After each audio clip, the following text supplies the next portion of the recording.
And Jacob, what are you, 28? 28. Yep. Yeah, I'm 28. 33. Yeah. See, we're all in that little range right Youngsters, I there. tell ya.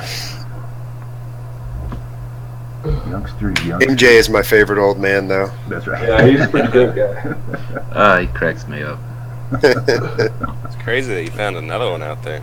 Another it's so MJ. weird. I don't know if that's a good thing or not. It's so funny because they're like the same age too. Oh my god. But he works. He Been lives. playing since the 70s. Yeah, he has actually. We just started like. It's updated for 5e, but we're playing like a module from like 1979 or something. Of course you are. Oh. They all do that. They're like, let me introduce you whippersnappers to, insert thing here. Dude, Yeah. this is so classic though. Ravenloft is old school and it's so good. So yeah, we just did We just did Ravenloft. Elemental Evil. That's his obsession. That was actually the first one I ever played. Yeah. Back in 2001. Whatever. Yeah. But no, right now we're doing White Plume Mountain and Against the nice. Giants. Oh, those are good. I think I've heard of it Against the Giants. I haven't played it, though. Yeah, it's a first edition. Yeah, first we're gonna edition. move into that one as soon as we finish White Plume Mountain. Which White Plume Mountain's basically just a giant dungeon raid. There's another one where you go into the tomb, or not the tomb, a temple, but it's not the Temple of Elemental Evil, it's the Temple of the Chained God, whose Okay. name I can't remember, Is but it- it's like, yeah. would I... It's Ilmater. It's actually the guy that I was gonna worship. No, it's he's got like a billion names like all D&D gods, and one of them is the Unnameable and the Chained God, and that's who I based the guy off that you guys are The dealing last one, yeah. Yeah. Oh yeah. I can't remember his name to save my life. Let me Serious? look at my notes. Serious? Got to remember which book is my notebook for this game. All right. Anyway. Yeah, There's Dune. Oh. There's Dune or There's Done or something like that. All right. Let's get this show on the Yeah, I road. remember what inspired me to use There's Dune as I was reading about some crap from Gary Gygax. And he was going on and on about this guy. It just made me laugh. Yeah, we're here. Okay, cool. Let's get this show on the road. Show on the road. Ready? You ready for it? You ready? Hit it.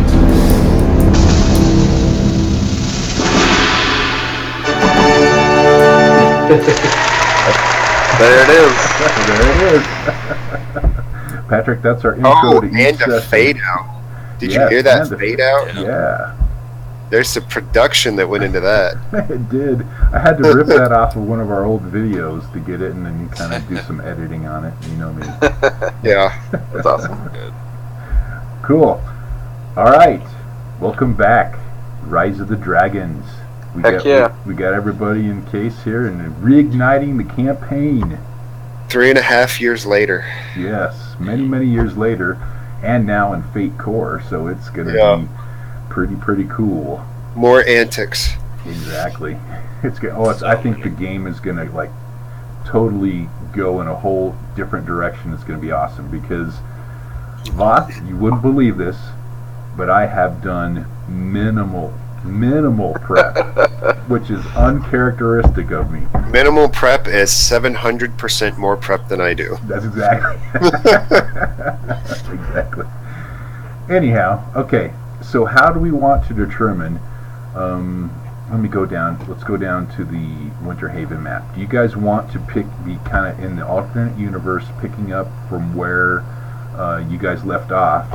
Well, you were traveling to the. I have a question. Okay. When we fought that dragon, was that before or after we gave that orb to Jersey Boy? That was it was before. So how the timeline goes is you guys were in Winter Haven.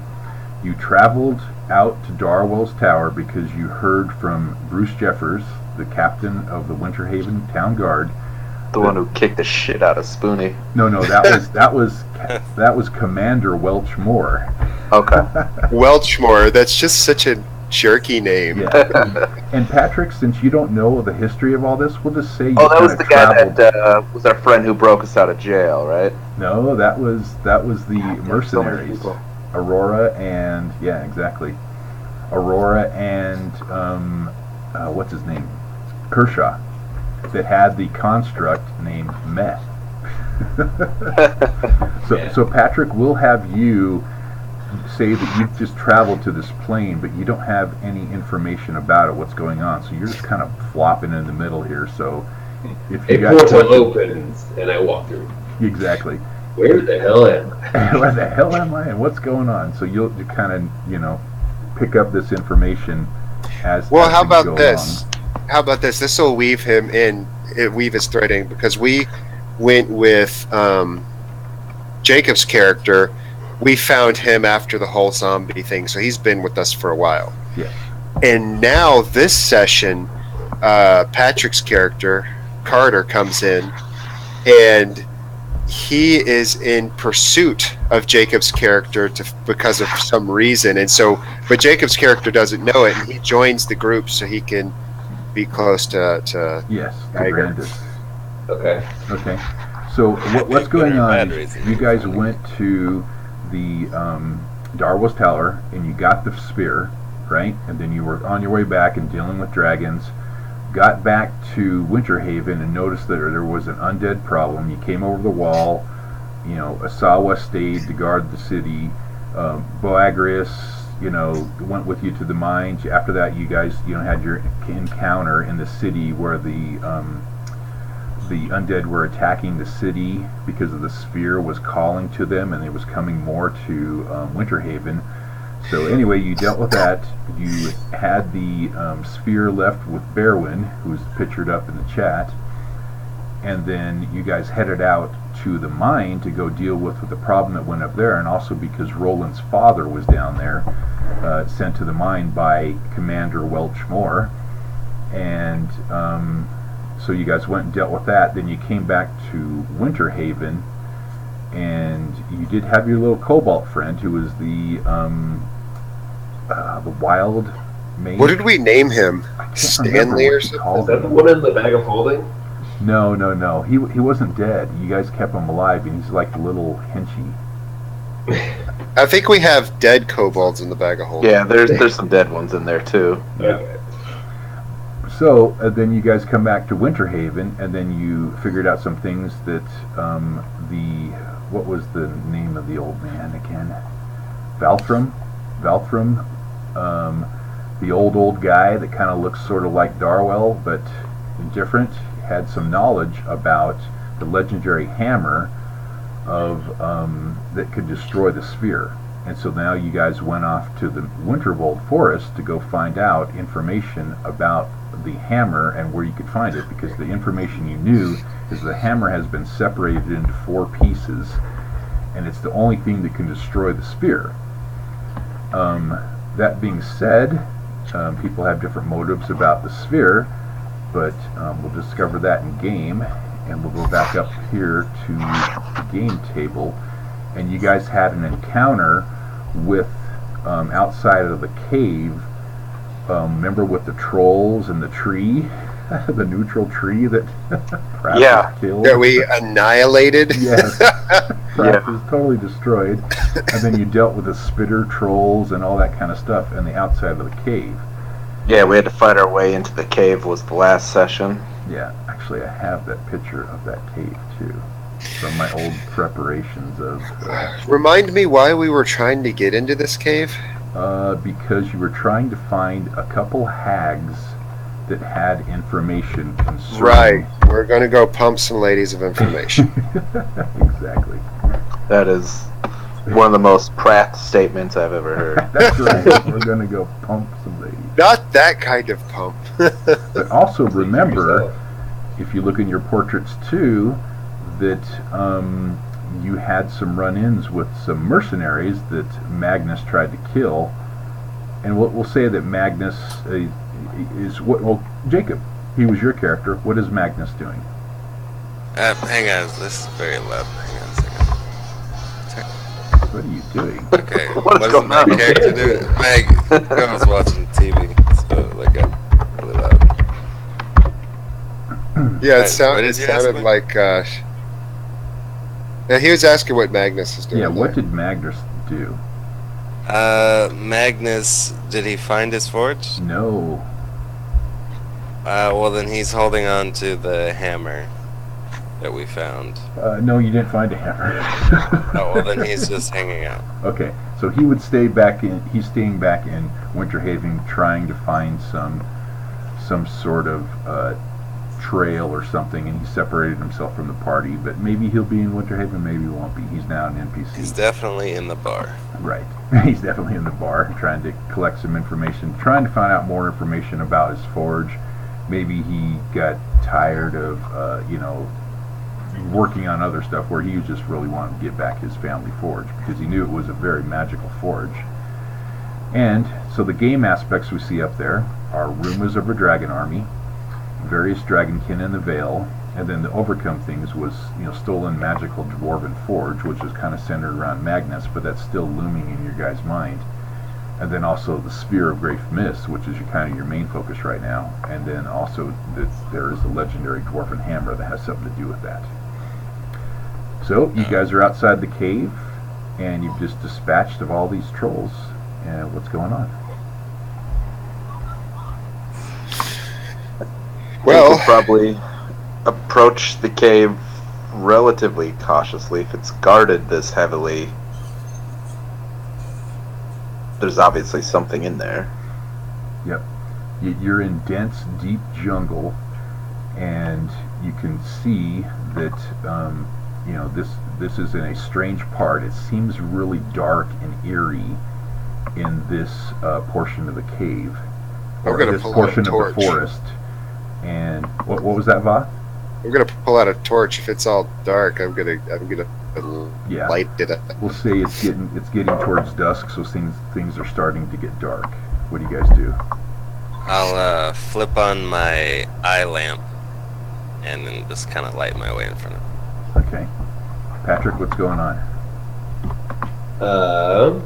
Alright, so these guys are at a cave.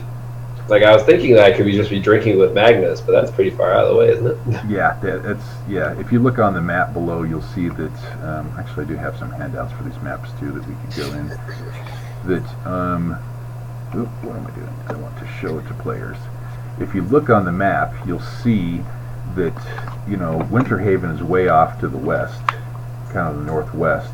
The Winterbolt Forest, where you guys are at, is just above Lake Mead. What if Lake Ned, sorry. what if Like a Magnus? piece- Oh, we're way over there? Yep. What if We're north Magnus of wanted to Lake focus on researching this hammer because he knows about forging stuff? So he's chilling in the library researching, and he sent this guy with us in his stead because he's like, this guy is my apprentice. He'll keep an eye on Oh things yeah, for me. because he knew Paul. That's right. Yeah, I mean, we can retcon that he Sure. he came with us on this adventure and Yeah. helped us with the tree and everything. Exactly. Yeah. I could just show up, like, and have like a letter from Magnus to be like, "Hey, Magnus sent me. How's it going?" Yeah, Yeah, because the Magnus apprentice was is traveling from what was it?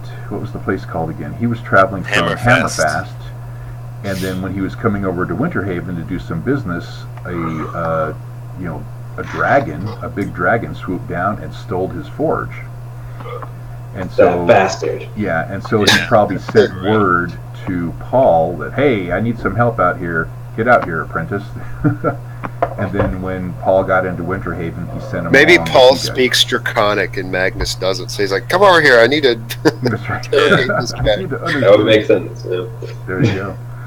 Okay, well that could be something we could add to an aspect there, or his languages that he speaks, because he Nah, does we have a just very high roll with it. lore, so he's versed in Draconic.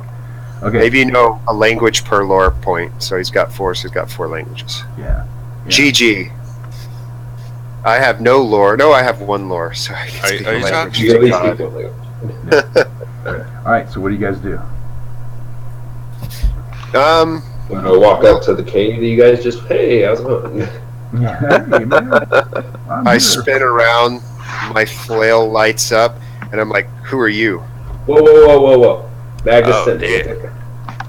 Like, do I have like something that lets them know I'm from Magnus and not just some crazy guy? Sure. Well, I am a crazy guy, but Yeah. I'll ask, how many drinks did Magnus have before he sent you? I left when he was on Cobalt? 67. Oh, he's telling the truth. He's telling the truth for sure. But I think the more pressing question is, should we trust Magnus's judgment if he's drank 67 ales? I mean, what is your purpose here? Magnus sent me to like talk to you guys about the Dragon Forge and help you out as ever I can, because some dragon came down, destroyed it, and took his forge from him. Was it a Dragon Forge or just a regular forge? It was a magical dwarven forge. Okay, You've worked on it with it before, yeah. Say, Prath, will you get that flail out of your ass? Relax, it's fine. Any friend What of is that Magnus is flail? a friend of mine. I recognize that flail. This flail? And I hold it up and it kind of lights up. Like, well, it is a very memorable flail. I'm sure many people recognize it. No, I helped Magnus craft that. You see those runes on the side? Those are my work. I No grab my shit. eye and like zoom in with it to see the runes. And when Prath pulls out the flail, it makes this sound. Jesus Christ. Is it a dying whale or something? Well, it is a flail of divine wind. I just pulled up your sheet. Your ethnicity It's the is a flail? BMW. Yes, it is BMW. Yeah. That sound was definitely from this rune right here. If you want, I could change it around a little bit. Yeah, could you turn it down? I can't sneak up on anybody. Every time he pulls out the flail, it goes. Oh, Jesus. Just never put it away. Just always hold it. You We're never very want bad to at sneak attack on your enemies. No, but all joking aside, the handle wrapping is coming apart right here. You see at the bottom? Can you fix that? I've tried to fix it and the shit keeps coming untied. And Magnus isn't here, but now you're here. You I can can fix it. do that. Wait, what did you do to this thing? This thing is not supposed to happen. Well, Yeah, Magnus' work is pretty primo. look, long story short, I shoved the handle up a dragon's ass. It's a long story. God, you probably did. I Yeah, killed I the can dragon. see the dragon sphincter marks right here. They have a scaly sphincter. It's pretty abrasive. Yeah. Look, Okay. I don't want to go into detail. It's not a good memory. I pull out a little notebook and record these small details. For later. Okay, I'll look over his stat. I'll look over his flail and like do what I can for it. Okay, let's see how damaged this flail is and what it might take. Oh, another thing I need to remind everybody, do not do any rolls. Your rolls are all on your character sheet too, Patrick. See the little dice below your skills? Yeah. Your rolls are all pertaining to there. So for, Oh, I'm gonna have to change my color. I can't read that. yeah. If you change your color on your name at the bottom, it will change your color in the chat. But so, for instance, when you're looking at this flail, Paul, you're noticing that it's in pretty bad shape. It's going to take a little bit of work to fix it. So it's going to be a fairly good job to do it. So to fix it, you're going to have to overcome an obstacle 2 with your crafts to get that fixed, or if there's any other way that you would decide to try to do that. Well, so this is quite a bit of damage. Like, it'd be better if I like tagged along for a little bit and like just worked on it a little bit every day just to get it just right. I feel like you're just trying to worm your way into our party. I've heard a lot about your party actually, and it sounds like you have pretty good adventures and you get some pretty good swag. We do get mad swag. I kind of like this guy. Most wizards don't say swag. This annoying old man, and I do my thumb towards Geiger, has never used the word swag. He used bric-a-brac. I mean, I how open my book and record swag in there. As well. Oh, that was from the plane of Hoochie Mama that I got that from. Hoochie Mama. As I'm writing it down. Hoochie Mama swag. Yeah, Jesus I got some Christ, pretty I interesting never words. thought I'd ever say that. well, okay, I'm fine with you coming around. Just know that I'm the leader, obviously. That laugh was in game. And You it can seems to be hear, robotic. you can hear my eyes rolling. And Spoonie's Just- gonna turn over to Prath and go, look, Spoonie, you're the figurehead for sure.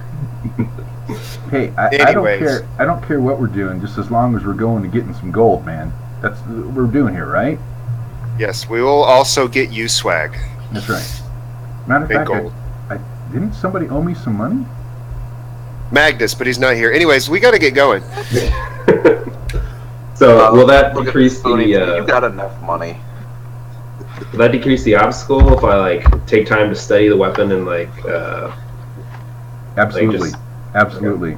So go ahead and make me a You could set the obstacle at like an 8, and then each time he rolls, it adds up till eventually he gets 8, and then it could happen at every long rest. exactly. Take So, a but couple you're sessions. thinking. I'm thinking more along the lines that you're wanting to investigate a little bit more to repair it, and then do a little bit of work on it. So we'll start this with is a the good light weapon. I option. hate to have something happen to it. Okay, so I'm going to put down an overcome aspect on there to Paul, and we're going to put 8 dots on that, and we're going to call it Fix the Flail. Fixing the Flail. Sphincterized flail. Desphinctering. So- the flail. These I may be able to utilize some of the scales from the Dragon Sphincter.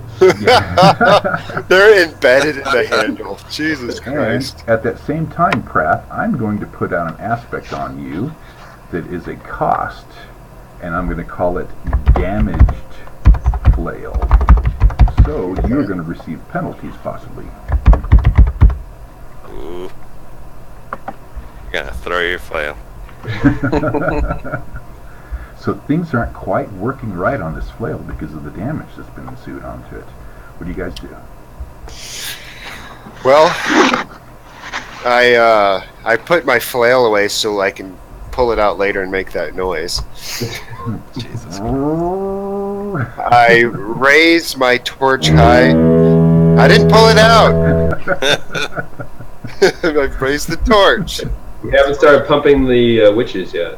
Yeah, we have to go find. We're looking for a couple of hags that we're going to question about the origins, or at least not the origins, the locations of the 4 hammer pieces. So, as the leader, I would like Roland to go first because he makes the biggest light. Send the sorcerer in front of the paladin. That's a wonderful. We're mostly wizards at this point, anyways. Yeah. I will kind of make the ball of fire in my hand a little bit bigger and move forward cautiously. But then a thought comes into Roland's mind. He's got an aspect called protecting my friends, family, and Winterhaven at all costs. Nope, that's not going to work. Never mind. I'm starting to think of yourself. Keep going. Yeah. My friends and family are somewhere. No, that's Yeah. good. That and compel didn't work. Go ahead, keep going. I will start walking cautiously towards the cave. Okay. What does everyone else do while he's going in there? You have a torch I'll lit up? follow I take it, Roland. or you're like have your finger lit up or something, Roland? Yeah, I have like a ball of fire in my hand. Okay. Let's see how well you can maintain this ball of fire, because your magic is a little bit on the edge of there. So let's give me a will check, overcome obstacle 2, to maintain that fire without any sort of strange things happening while you're maintaining it and walking down into this cave.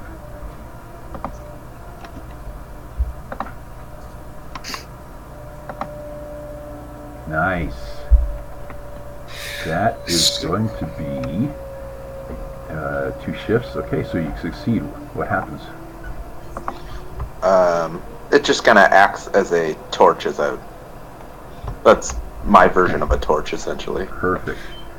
All right. Does he sense something in the air? Like, are we walking into a magic trap? You, as you're walking down through here, everyone else is following, correct? Yeah. Okay. I'm bringing up the rear. I'm not going to be behind Geiger.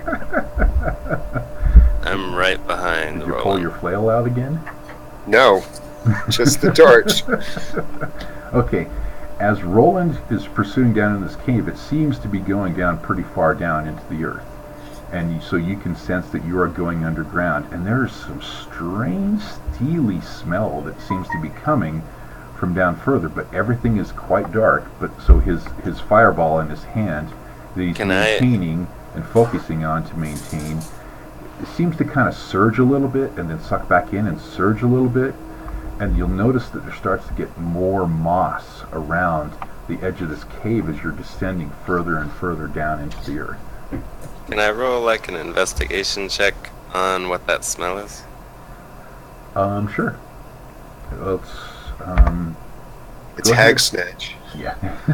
Jesus Christ. Actually, just,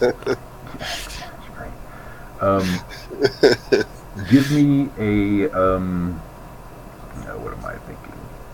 Just go ahead and make the roll. No For obstacle. investigate? Yep. And let's see what the thing does there. Oh, So nothing. it's pretty All right. mediocre. You're not. I forgot I don't have a nose. I'm a robot. Yeah. Can I assist him by, smelling? Okay. Let's yeah, go ahead and make Yes, another one yes, too. you be my nose. Yeah, so Paul notices Grant is kind of looking around and he's pulling out some books and looking at things, and Patrick, understanding Grandis a little bit, knows that You must be smelling for things. yeah, so let's go ahead and make your roll and see what we can add to that. All right. So what do I roll on this? How would you like to assist him? So it's your decision. Well, first sniff the air, see what I've learned about this, like what comes to mind. Sniffing the air could be a notice. Yep, that's what I was thinking. Notice check. Yeah. Okay. So what do you roll? Like, what's the dice type here? See the little dice on your character sheet under your skill. Notice you just click Yeah. it. Yeah. And then you click the next box, because just in case you have any stunts that add to it, you just add it in there. So Okay. if you had a +2 to notice, you could add it there. Okay. And it should just populate in the thing with your color. There you go. So that's a pretty average thing. You're kind of noticing that it has some sort of tinty smell. It sort of smells like that taste that you get when you taste blood. Snatch. Yeah. That sounds like a really bad infomercial. No, it has Does that smell like blood to anyone? it reminds That coppery smell? yeah, it reminds Paul of the kind of the coppery taste that you get When you smell blood. yeah, when you smell That's the blood, old coin. and Does anyone else smell blood around here? We did just slay a whole bunch of trolls. I mean, it would be within reason that we would smell blood. I spilled a lot of it.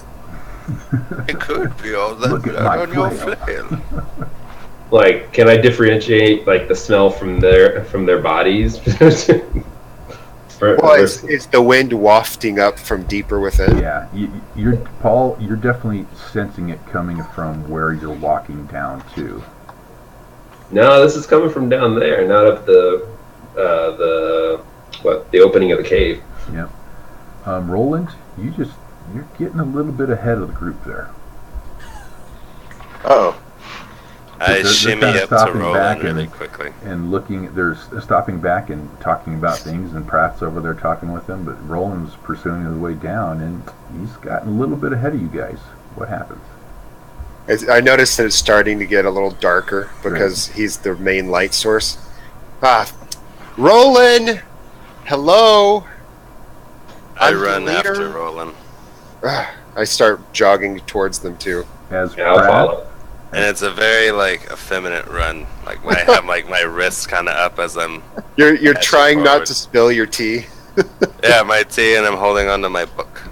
He doesn't even drink tea; he just holds it all the time. The teacup is It's his oil. focus. As Prath yells out to Roland, hold up for a second, and starts moving on there. He can hear his voice that seems to echo off of the walls, and then you start hearing a fluttering noise that seems to be coming towards you. There's a fluttering noise that seems to be coming towards us.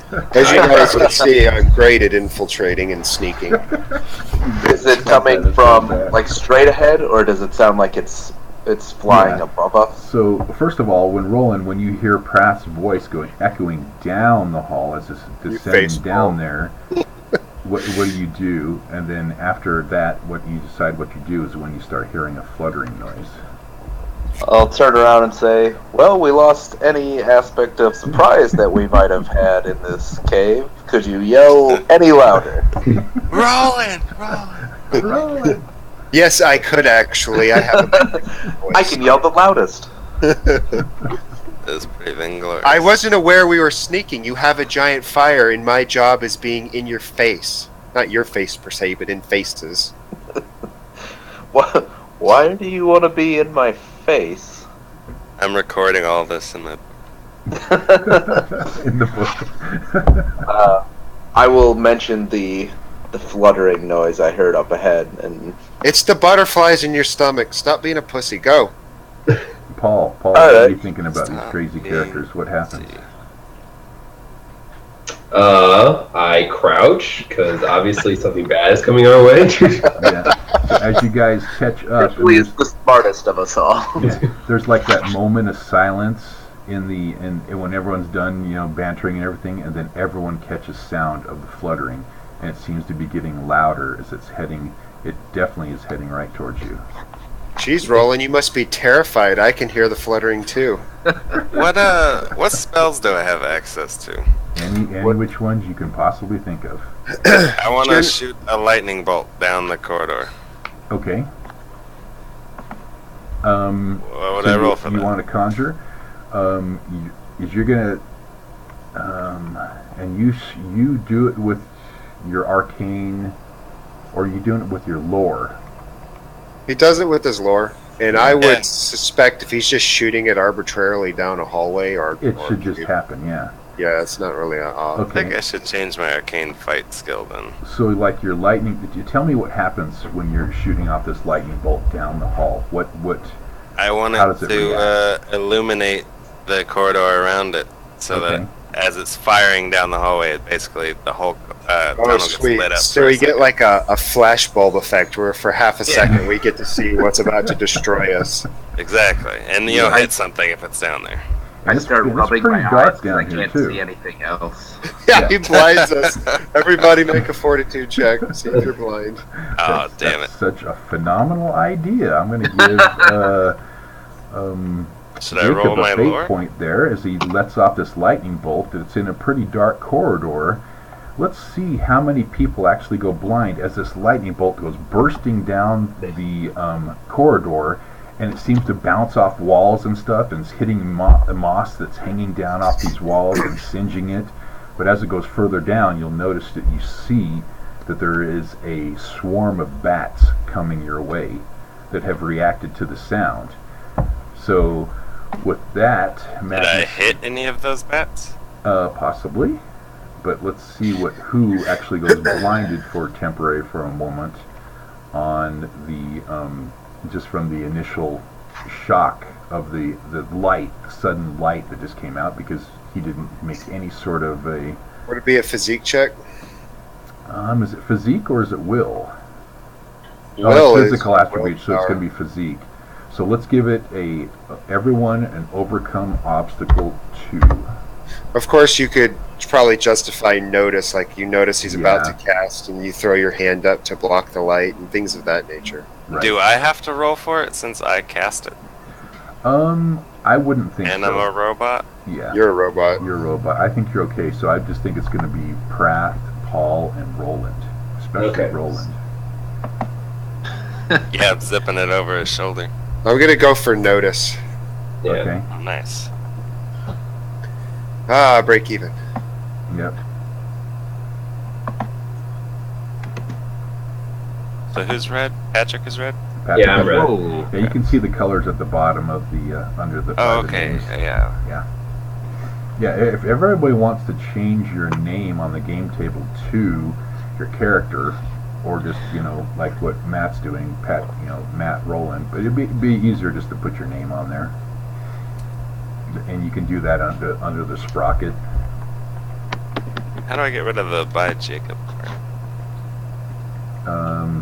By Jacob. Bye, man. Oh no, I'm talking on the your chat thing on the table. That's the cog at the top right Exactly. on the chat bar, and then display name. And What it you won't- would do to Yeah, it won't Yeah. change your name in the. It won't change your name on Roll20, but it just changes your name to always be that on the game table. Okay, so everyone's going to pass except for Purple, who is Prath. You are going to succeed. No, at that's Matt. Raph is blue. No. Oh, MJ's Prath is- blue. Yeah, I'm blue. Yeah. Oh. Yeah, I rolled the 4. We're like a shade different. Maybe you should Oh, go with okay. green, Matt. Yeah, I just changed to green. Right. All right, so You succeeded at a minor cost. So, Pratt, You for can't your hear. first second, you're going to be a little bit blinded. And so I'm going to throw out an aspect on there. Oh my God! What? Oh my God! so There's bats coming. to succeed at a cost, I'm going to drop my torch and be in the blackness back there because it goes out when it falls. Mm-hmm. And I imagine Roland's just around the corner, so I'm in total blackness back here. Okay. What do you guys do? Wait, I do have dark vision. Yeah, can I cast dark vision on myself? Sure, you can try.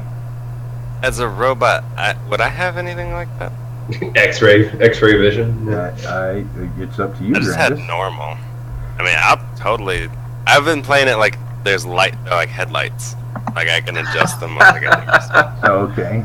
So your vision's not normal then. You say your vision is that'd be dark vision or low light. well, vision. you probably would want it if it's adjustable to be something that I mean, the brighter it is, the more I can see. right. But then the more I can be seen. So we'll just say various on your aspect for vision. Okay, there it is. Sure. Okay, so are you gonna adjust your vision to dark vision or something, or what are you gonna do? I mean, I already had them turned on. I'll just leave them on. Okay, so I'm gonna put an aspect on there, and I'm gonna call it dark vision. So you already had it on. Yeah, I had it on when I was following Roland into the cave. Okay, now you're going to need to make that notice roll, shit. or because you sent off that firebolt in the very dark vision, which was pretty illuminating in this dark tunnel. Let's see Can I when have he like closes shoot my eyes? Yeah, as I Yeah. shot my bolt. Yep. Oh, okay, can you do that? Sure. And then I open them to see like the reminiscing little light that lasts for a second. Or Okay. All right, so we're all there. What was the lore roll for? That was for the like casting the spell, casting the dark vision spell. Oh, you're going to cast it on Right. yourself? Yeah, like one. Bomb, dude. Okay. Yeah, with your yeah, that's a -3. You can use a fate point if you want to re-roll that or add a +2 to it. But the way it stands, you're going to fail. All right, now it's fine. Okay. So I don't get to see in the dark, I guess. yeah. So what happens is in the midst of, all of a sudden this lightning bolt kind of goes off and it kind of messes with your content, casting this spell as you're trying to concentrate to get this spell cast off after the light goes off, so it messes with you and your dark vision doesn't kick in. So the spell actually just fails. Ouch. Business. Okay. Yep. And the bats are coming towards you. What do you guys do? Hit Can my the lightning ground. bolt hit a bat? Sure. We'll say I rolled a 4 on my lower before. Yeah, you see a couple like as it kind of goes like a chain lightning or something. I take it. Smoldering lumps Yeah. fall Sure. to the ground. It'll hit. Roll me a flat fate and we'll see how many it hits. Just roll me a mediocre skill. What do you mean rolling a meteor? On your Just character sheet. 4DF, no modifier. 4DF, no modifier. So you nail one, you see one flop down. Nice. Okay. Is What if Do they look like normal bats? Normal run-of-the-mill bats? Or are they like giant bats? They look like, well, let's put an aspect out there. We're going to call it normal bat swarm. They could be diseased. Man, this guy is just full of all kinds of important things to say. I mean, it won't affect me, but it might affect you. I just mumbled jackass under my breath. Like, can't we I just recorded swim in my book. sometimes, so you start like rusting. if we all just hit the ground, won't they just fly over us? Do you say that in character? Yes, because I am the one on the ground right now. I looked down to him and recorded in my book. I don't think this is a bad idea per se, but it's not very. Just don't tell anyone I did this, and then I hit the deck. I stay standing while everyone else hits the deck, and I'm just like recording it in my book, looking down. Get down, you mechanical dumbass! I'm I in kind of look around and be like, are you guys really diving on the ground from bats? Yeah, I don't want bat poop on me. Well, I guess it'll still hit me. Shit! Hey, and then he Roland? stands back. I turn back towards the bats and try to burn them out. Okay, you have a fire bolt in your hand. How are you going to do that? Just a wall of fire. Oh, that'd be. That would be sick. So I was thinking, I looked through like my old 4E sheet to see like just like the general spells I had, because I only had really two main ones: was the firebolt or the ignition, which was kind of like the area of effect one. Yeah. So I'm gonna cast in ignition, just kind of in the air where they're all flying. Okay. In that general area there, which it's pretty tight, it's pretty tight corridor and everything, but it shouldn't be too hard. So I'm going to give you an overcome obstacle 2. I hope that smell wasn't methane. Oh God! Okay. You already shot lightning. That would have ignited it. That's a phenomenal idea. Okay, Roland, as your ignition goes off, that kind of just smolders an area somewhere. So I take it you're going to kind of position it at the top of the tunnel, right? To kind of catch where the bats are fluttering towards you guys. Yeah, exactly. Up in the air a bit. Okay. And you're going to succeed at no cost. So what happens? I kind of just, the air starts on fire a little bit, not like, an epic, big, huge blast, but just kind of light the air on fire to either burn a few of them, or the rest, I would imagine that would scare the shit out of them if they're just normal bats. Yeah. And Grandis, how dry are all the vines that are hanging around the tunnel?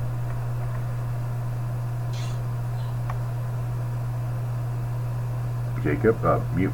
Mike, mute. Would I know this? He's Yeah, just asking you as to his describe the world. as Just his look. light goes off and you have dark vision on, it has the smoldering of a ignition kind of just lights things up and heats up and heats up and heats up until the spell dissipates back in. And so you're kind I of would looking up say at the they're vines and extra noticing that they're crispy. quite dry. The vines are dry. What happens when the ignition gets to its peak level? When Roland's Yes. gets there, Uh-huh. it explodes. Oh, great idea. Why does it explode? I don't know. Why does it explode? Well, you had said it earlier. There seems to be something Oh, is soaked, it methane yes, weeds or something? soaked into Oh, these Jesus. vines. So as it heats up and you see the vines kind of started congealing, and it seems like the methane is inside the vines. Are these like intestine vines? Yeah. Well, guys, we had one good session before I ruined everything, and we're all dead. One spell and we'd all die. Wait, are we entering a cave or another The butthole. dragon sphincter? I feel like we would have learned our lesson the last time. Turn around and look at Oh, it said there was heavy winds coming out of the tunnel. Oh God! And you know how it looks like when, like, what am I saying in my mind here? It's like when gasoline starts heating up before it leads to something that's going to go. You're kind of seeing the that heat waves now. in the air. I think we should run. This is ridiculous. Heat rises. Just get down here. We'll be safe. He dived down again. Because Roland, I'm gonna make a notice roll to see if I notice any of this happening. okay. If you Or if notice I'm it, just well, you're willfully focused. ignorant. Yeah, you're focused on your ignition and keeping the spell maintained in the area, and you're seeing that it is frying these bats. It's pretty much you're taking them all out. So, oh, you rolled your notice already? Okay, you are going to fail. Noticing that the vines back behind you seem to be igniting. I cast more fire. Can I run and I don't want to kill Roland. I was gonna say tackle him, but I weigh 325 pounds. Well, unfortunately, at this Well, actually- moment, because everyone else is on the ground, right? Prath is on the ground.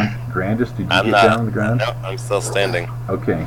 And Paul has been on the ground, right? Yeah. Yeah. I will open a hole to the plane of water first, just to quench everything. Right. Oh god, we're drowning. Oh, you're going to open the Dragging plane an to enema. water? Okay. Yeah. Let's say that opens just at the same time that the Like a fire hose. ignition actually ignites the fumes that are now pouring out into the hall, and it's going to cause an explosion that Grandis and Roland are going to have to see if they get knocked back about 20 feet. So this is going to be a great overcome. We're actually going to make this an accumulative overcome. No, just overcome each. Could it be simple for me, or could I have an advantage since I'm a big, heavy robot? You're a big, heavy robot, but it's quite a big blast. What is this physique we're rolling? Yeah, is there any way you could take an advantage, you mean? Yeah, could I have an advantage on this somehow? Okay, so you want to invoke Warforge or something, or do you want to invoke a aspect? Or do you wanna roll first Could I and invoke then one of my invoke it? stunts? Yeah. Precognitive dodge and roll lower to dodge an attack? Sure. Because it is a boom coming at you. That would make sense. He would know there. He's the one who knew the methane was. If I still had my old body. Powers. Oh, the water dropping. There you go. Okay, so Grandis, you rolled a 3. You're going to fail. Did you add your bonus in there? What was my bonus? You said you were going did to use the dodge. Use lore. Oh, you used the lore to dodge. Okay, Yeah, which instead of didn't work. athletics. You rolled a -1. Okay, so it made a 3, which Apparently, you haven't read about being in a that's giant. true. And so you're going to fail, or you can succeed at a serious cost. What would be my serious cost? I don't Drop know. your teacup. You got to choose first which one you want to do. What am I succeeding at? Not getting knocked over by some water? Yeah, you said you want to. No, not water. It's the explosion of the methane. Oh, I thought they opened a plane of water.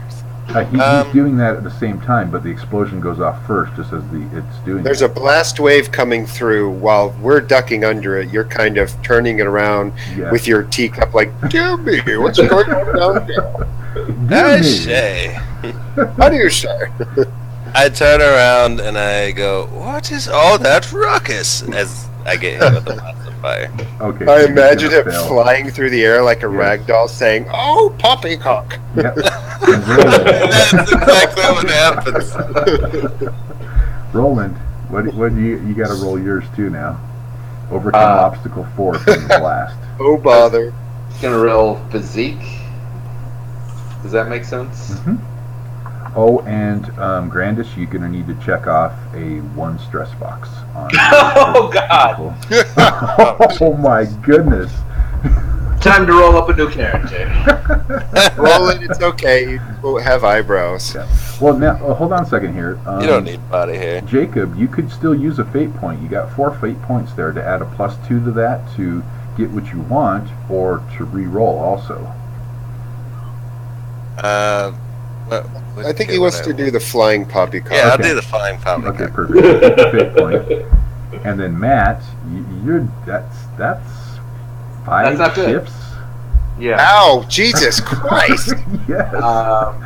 I'm going to use one of my fate points here. I had a spell called Shield of Flames, which just kind of gave me extra protection. Mm-hmm. So even with the +2, I'm still at 1. It's still 3 shifts of damage. Oh dear God! You've only got 2 shifts of stress.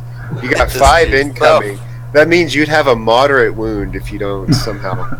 Yeah, no, I'm gonna use a fate point to bump that to 1. Holy So Christ! one, You so rolled a -3. That He you did. should re-roll. You should I would re-roll. re-roll it. All right, I'm gonna That's re-roll it. statistically Okay, like. drop your fate point out on the table. It's gonna be worse. No, shut up, Jacob. Don't jinx us. He's gonna go pull the -4 now. Yeah, I know.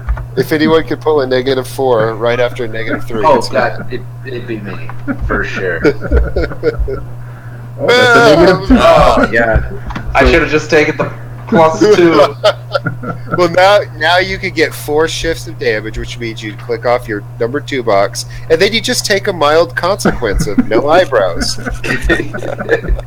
Or, see, like a mild consequence would be something like black eye, bruised hands, winded, flustered, cranky, temporary blind. Or you could I'd just be say singed. angry. You could just be singed. I think I'll more be. I would imagine less that the actual fire hurts me. It's more the shockwave. Right. So I'll say like Right thing. I'm a little. What's the word I'm looking for? Battered. Yeah, That hurt. kind of just Concussed. like battered and bruised, like kind of wobbly. Yeah. And see, Wobbly. Yeah, Patrick, what we're doing here is don't put your stress and consequences. No, don't check off your number 1 stress box. Keep that one open. Yeah, and what happens with stress here, Patrick, is don't picture it like hit points. It's more of a narrative thing. So this happened to him. There's a lot of shifts that, shifts is the difference between the dice rolls when it's in the negatives.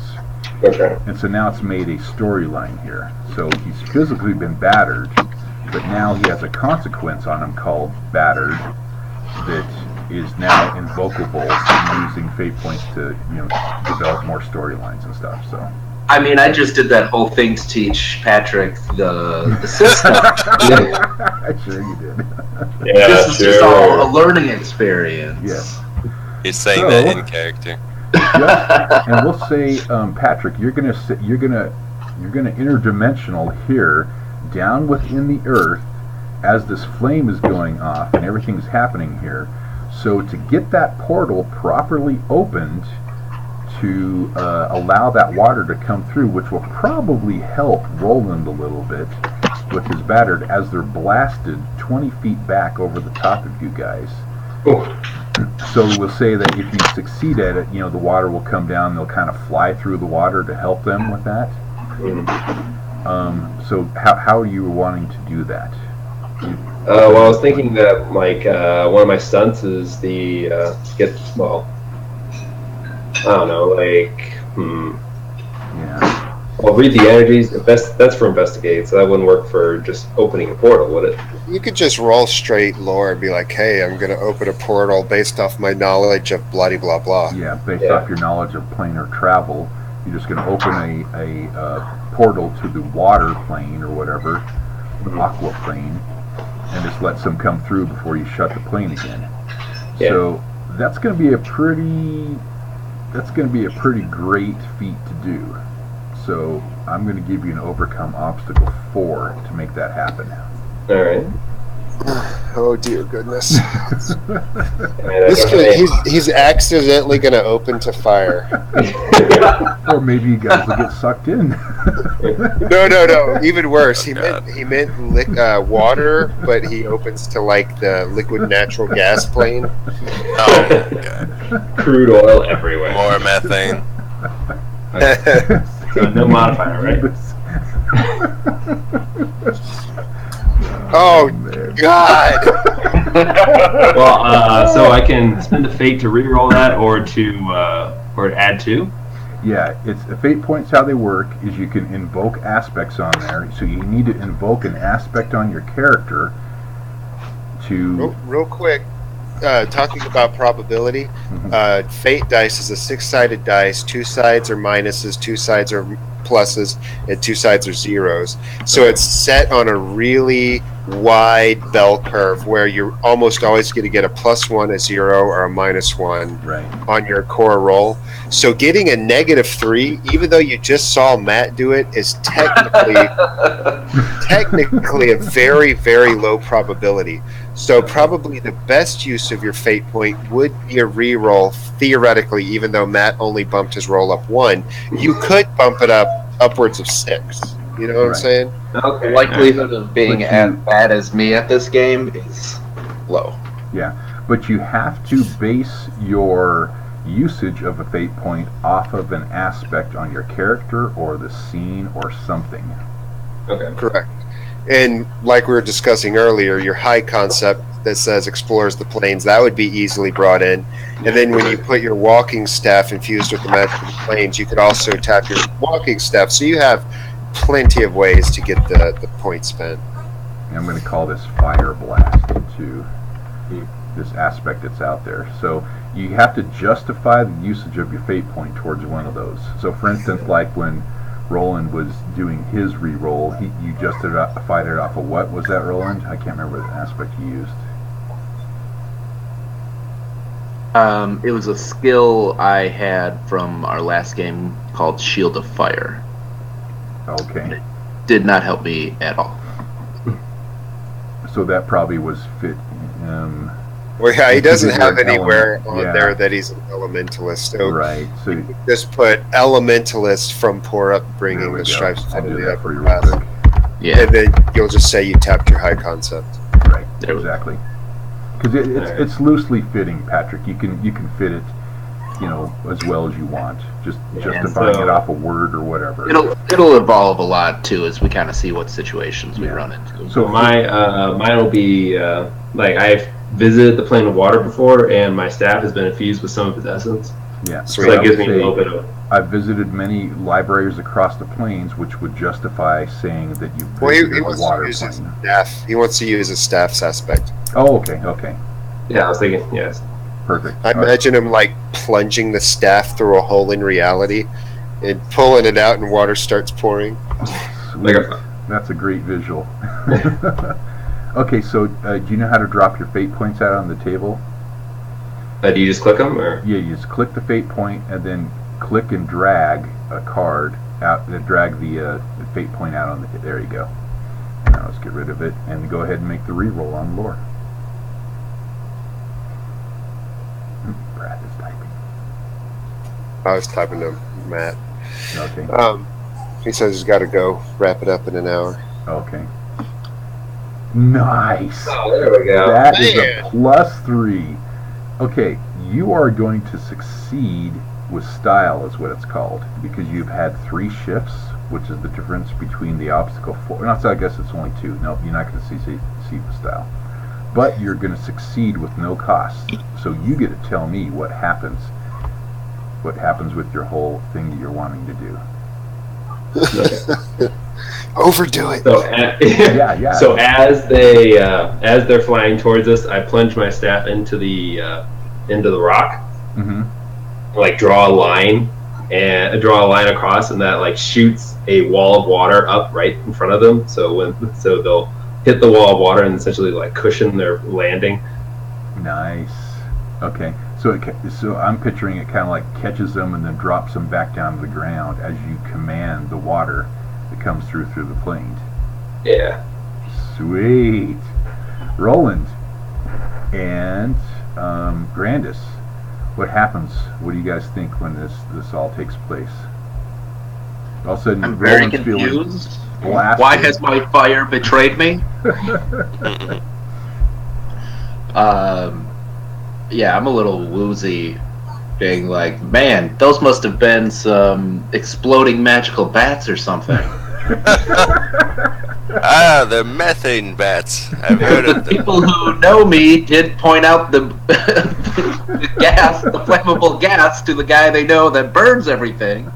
I, for one, would blame the new guy because he's the one smelling it. He smelled it wrong. The guy that actually, he's like, we should just get down on the ground. And everyone else is just like standing up. Oh, it's okay. Let's throw fire at it. I'm gonna look around and be like, alright, there's some powerful wizard in here that has these pet exploding bats. If you see any bats, like, stay away from the bats, man.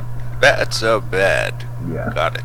And I'm going to get rid of Fire Blast and normal Bat Swarm because they are pretty much gone now. Yeah. And the amount of water that Paul has brought in from the water plane has extinguished any sort of flames possible, including all torches, and you guys are now in darkness. Except my eyes are still on. I pluck Yes, one of the burned carcasses of the bat that was wedged into a rock from the blast wave. And I'm like, you guys remember that time Magnus ate a I was about kobold? to say, don't eat it. It got all poisoned. Yeah. Yeah. I never knew my master did that. Okay. Well, he was drunk. I think he was on 83. He was very drunk at the time. Me thinking that the bats were what were doing the exploding, I will light a small ball of fire in my hand as a torch. Okay. So we won't roll for it. You just get it back to what you want again because you've learned how to control that ball of fire to hold for the Really, light. yeah, it's not like anything to attack. It's just like my version of a torch. Exactly. I'm really hoping all of the gas has been used up. Cool. The rest of the dungeon is empty now. Yep. Yeah. Well, Yeah. obviously we killed the big badass at the end of the tunnel. So, does this tunnel slope down? yes. So we just flooded them with X gallons of water? Right. Hey, Like that's we a great idea. we Patrick, dropped how an are you Olympic gonna close Oh, the man. portal? We're starting out on a water level. Not the water temple. You've just opened this beautiful portal to the water plane. Now you got to close it. Oh. Alright, so I'm really good at opening things, not so good at closing. Alright, I'm gonna shoot another lightning bolt. No. Well, like eventually I'll just cut off my energy to it, and that, like, since it doesn't have anything to sustain the portal, it'll just like stop, right? Yeah, that makes good sense. Let's see how well your powers allow you to do that, because usually when you're portal traveling, you're going into the plane, not just opening it and closing it real quick. Like a little peek. Like a window. Exactly. Not Does anyone want to go for a visit to the water plane while we're here? I don't think it would agree with me. I pat my armor and I say, no, thank you. So it's you notice that your portal is being very, very unstable. So you're going to have to use your magic power through will to actually close this portal, because there's water coming out, and now it seems to be heading down the hall. Okay, alright, give me a second here. Obstacle 2. Hey. Nice. There you go. Okay, tell And me I what just use happened. my staff and just like scratch out the line. I mean, Erase it. I'm picturing one of those like old school chalkboard erasers. yeah, my staff's actually just a giant pencil. That would be awesome. That's awesome. So I stand up after the waters finally stopped gushing all over the place and do my best to fix my hair, and I'm like, maybe I should take the lead. And I'll kind of look at him and like eye him up and down and his giant set of armor, and then look at my robe that is threadbare and has holes in it, and be like, "Yeah, maybe you should be in front." don't be so sensitive, Roland. Jesus, you're never going to fit into the upper crust if you're such a. Poor man. Paul, your character's reminding me of the one guy who could open portals and ended up opening a portal inside of a volcano to drop the law on everybody. That's a great idea. You better store that one away, Paul. Yeah, that sounds like that's. Oh yes, definitely. Yep. So, I will. Oh, we totally forgot about Spoonie. What would a Spoonie have done in this whole situation? You got swept away by the water. Hit the deck. He's dead now. Yeah, let's So see. he's probably in a pond at the bottom of the cave Yeah. with the hags. He's the Maybe- new boss we fight. Maybe we just realized that Spoonie got washed away, and he did get washed down the tunnel. Because of the Spoonie is Oh, no longer. Shit, where's Spoonie? God damn it! No! God, I start my effeminate running down the tunnel. Spoody! I run after him as I look back over my shoulder at Paul, and I'm like, good job. You're welcome. You're welcome. You don't understand. We're gonna like. We're gonna get in trouble with the Lord. That was actually quite impressive, though. Just like Well, my thank you. robot. As I run past the robot who's kind of standing there, not really following along with the flow that we're running down the hall, I shove him ahead and be like, just worry about it later. Okay. As you get a little further down the hall, you're going to notice, and as you're going down there, you're going to notice Spoonie's. It wasn't a flail. He had a halberd, right? Yeah, Laying on the floor. Laying on the floor, and then further down the hall, you can hear. No. He's riding the wave. Is it Spoonie calling out no? Yes, Or you can hear his voice, and it sounds like he's saying something like "Let me go," but it's like fading off. His halberd's on the ground? His halberd is on the ground. I pick it up and keep running down the tunnel. Maybe do you even faster. know how to use that thing? Running. No, I'm taking it back to him. I mean, I don't need it. Okay. He might. All right, I will run towards the call, the scream. Does anything impede me? Like, Nope. Okay. Okay, you guys will make it to the end of this tunnel that seems to be laying down somewhere. And as you're approaching down to the end of the tunnel, there's dimly lit light coming from, seems to be like a fire inside the tunnel. So you can see sort of like a firelight. There's a couple braziers that are on top of as you enter into this cave, you're going to notice immediately in front of you, you notice a big, huge cauldron. And it's like the cave ends there, but then there's this cauldron, and then there's a stairway off to the right-hand side going up to a higher part in this cave. But this cauldron sitting in front of you is full of blood. And then up Watered down blood. top of that are 4 skulls that the blood is dripping down out of the skull's mouth into this cauldron. And on the 2 sides of those 4 skulls are 2 braziers of fire lit that you can kind of see. And there seems to be a bigger fire in the back corner up at the top, but you can't make it out. How did the wave of water affect these fires? It didn't quite make it all the way down here. So it's sort of dispersed along the way. Exactly. Okay.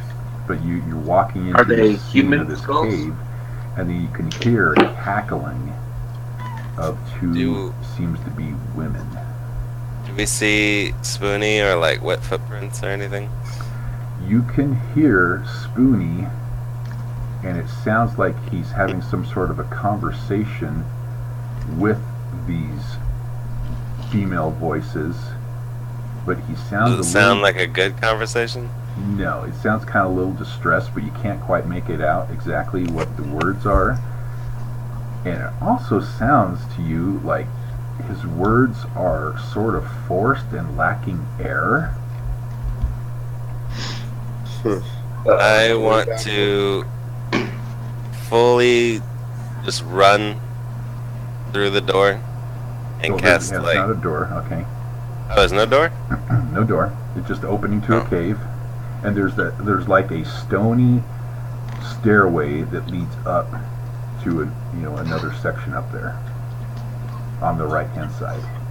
Yeah, I'll dash ahead as well, because in the game, Spoonie's my best friend from Winter Haven. Yep. I want to rush through the doorway and cast Gust of Wind and just try to knock everything over in the room. Okay. So This will only end well. I was wanting to cast Cone of Cold, but then I thought about Spoonie. I just thought about Spoonie. Okay. Let's Before you blow make over the all the cast great spell, I'm gonna give you a choice here. You're gonna get up to the top of these stairs, and another sight is gonna open up before you cast this spell. You're gonna notice that there are streams of blood that seem to be magically trailing into these skulls before they start dripping down into this cauldron. Are they human skulls? They do look human skulls. Where's the blood coming from? And the blood is coming from an interesting altar that is sitting sort of in the back center of in the back of this room, kind of centered in the whole, from east to west in this room. Would I have read anything about this kind of ritual? Possibly, yeah. Lore check. Yep. So hold on a second. Can I assist him? On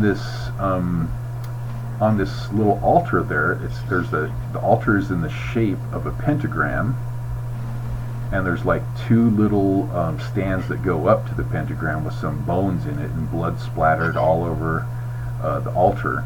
And there seems to be a very beautiful female laying on this altar, but she's very, very pale. And then It's a vampire. off back behind them is a huge big cauldron with two hags that seem to have their faces just blotted out. No eyes, no nose, no mouth. That's what you see as you walk in. And then also you see off to the side, to the west side, you're going to see Spoonie hanging up by one of the vines coming down from the ceiling. So the whole ceiling is like covered full of vines, and it looks like this big, thick, round, 6-inch circumference vine is holding onto him by one leg. He's like, "Let me go!" He's pulling his best Spoonie, whining and complaining about this going on here. That's what you see as you get to the top of the stairs. He's yelling, "My father will hear about this!" Yeah, my dad! Don't make me tell my mom. I enter into the room and I pull out my flail. Okay. Don't do it. Wait for it.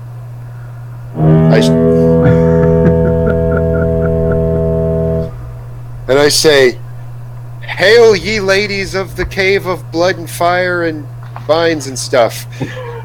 I beseech thee, please do not kill that young man." And why should we not do that? And you Because notice kill as you. she says this, she holds a certain stone in her hand up to her forehead, kind of in the same spot where her eyes would be. To the looking eye.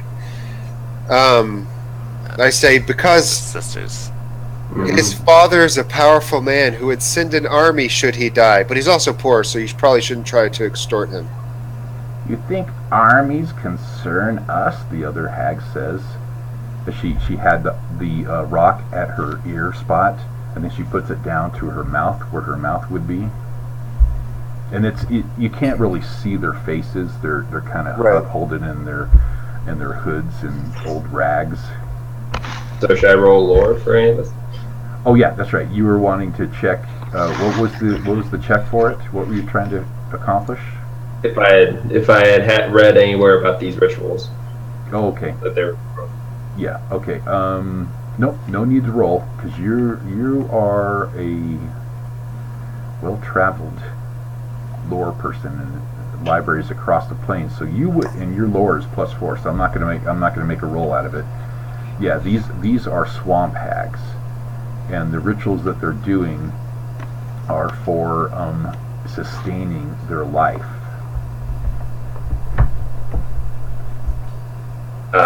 we seem to have walked in on the middle of a life stealing ceremony.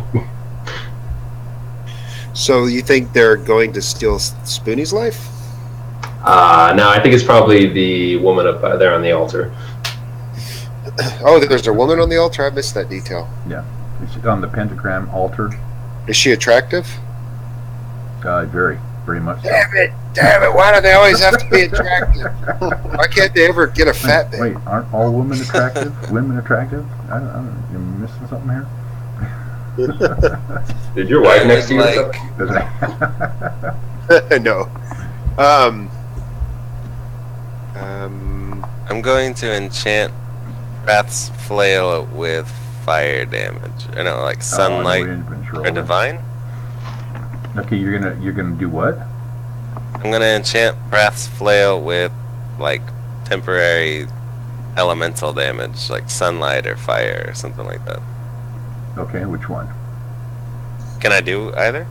Yeah, absolutely. Oh, and then I'll choose sunlight damage. Okay, so you're gonna pull out your book and you're gonna start casting a spell, right? I twirl my cane and I tap the like jewel on the end against his flail and it lights up. Okay. Just as you start beginning casting, one of the other hags, the second hag, begins waving its hands around and is going to be opposing opposition to you to dispel your cast. So let's Good. make you're going to be an overcome obstacle 5 to get your spell to go off and do what you want it to do. And what do I roll? My lower? Whatever you're doing. So you're all of a sudden feeling this opposition Oof. against your spell.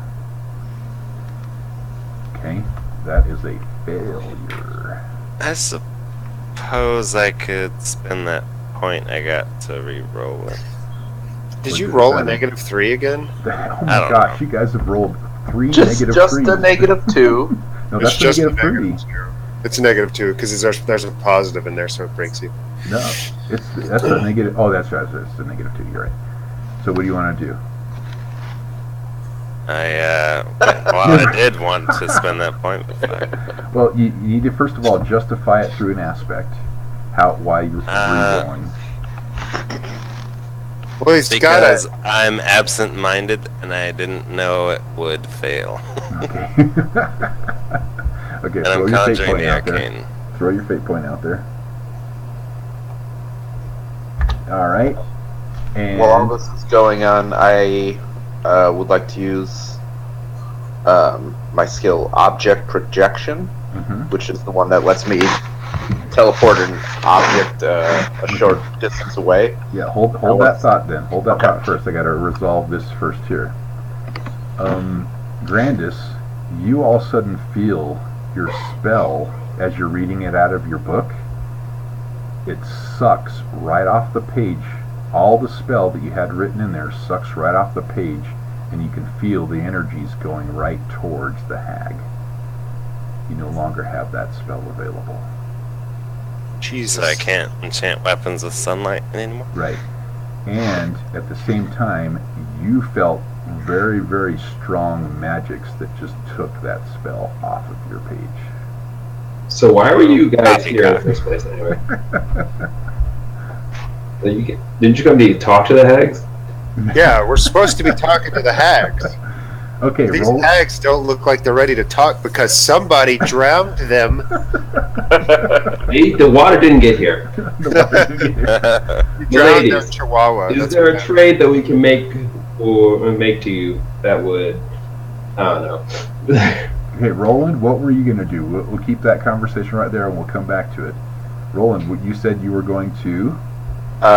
Teleport my dagger over to Spoony so he can kind of cut the vine that's holding him.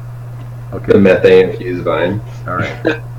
And No fire this time. No fire. you're wanting to teleport it from your hand into his hand, or how you Correct. can do this? Yeah. Okay. There's Roland had a spell called Object Projection, which says you teleport an object you are holding in one hand to an unoccupied square within 10 squares of you, or to a willing creature. Okay. Spoony is pretty, out of sorts. He's making a lot of noises, and he's kind of focused on the hags and the vine and everything in there. So it's going to be pretty hard to get that over there to him and get it right into his hand. So that is going to become a great obstacle. So to get what you want out of that one, we're going to have to overcome obstacle 4 to get that into his hand as he's flailing around and getting to the right timing and everything. I accidentally teleported into his heart. Right. Oh, look at that. There we go. Obstacles. Oh, Nice. nice. So you're going to succeed. Tell me what happens. So trying to be as sly and sneaky as possible, I draw my dagger from my belt and kind of mutter the incantation under my breath, and it disappears and reappears in Aileron's hand. Okay. And then you'll notice all of a sudden Aileron kind of stops and then glances over at you, sees you at the top of the stone stairs and notices it, and then he kind of gives you a nod as he stopped his whining and complaining now. Back to the conversation. Patrick. With respect, we have come seeking knowledge and are willing to trade for it. Ah, knowledge you have, I can tell, is the one that the hag that says that stole the spell from Grandis. It says, what do you have to trade and what do you seek? We seek the location of the pieces of the hammer of Vera. Vera, I like how you said that. Vera, instead of Vera. Vera. The ancient dwarven hammer? Yes, miss. That is the very one we seek. And what would you have to trade for information? And What then all of do a you- sudden, when she says that, you see the ceiling kind of shudder. The vines are moving and shuddering.